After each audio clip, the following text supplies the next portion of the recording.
أهلا بكم مشاهدينا في سكوب الرياضي، وهذه أبرز العناوين. جمعية راسل بن موسى في قضية فضيحة الخريطة المبثورة. لاعبو مولودية وجدة يضغطون على فعاليات المدينة. الجزائريون يروجون للعبهم في قارة أخرى.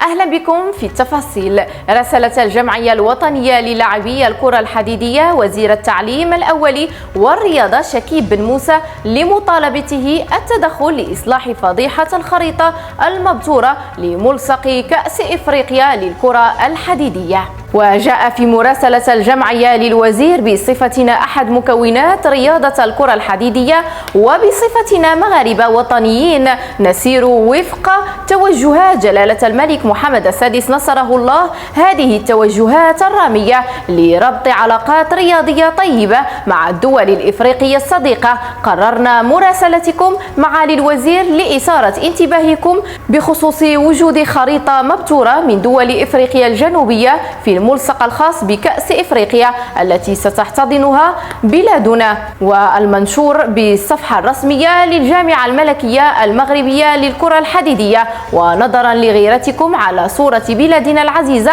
نطلب منكم معالي الوزير التدخل لإصلاح هذا الخطأ وفتح تحقيق في ملابساته. بعد التأهل لنصف نهائي كأس العرش، طلب العديد من المحبين لفريق المولودية سلطات المدينة بالتدخل لإنقاذ الفريق من السكتة المادية وتعبئة جميع مواردها لإنقاذ الفريق من النزول إلى القسم الثاني. وكان فريق مولودية وجدة قد تأهل إلى نصف نهائي كأس العرش على حساب فريق أولمبيك خريبكا يوم أمس بعد تحقيقه نتيجة الفوز ب1-0.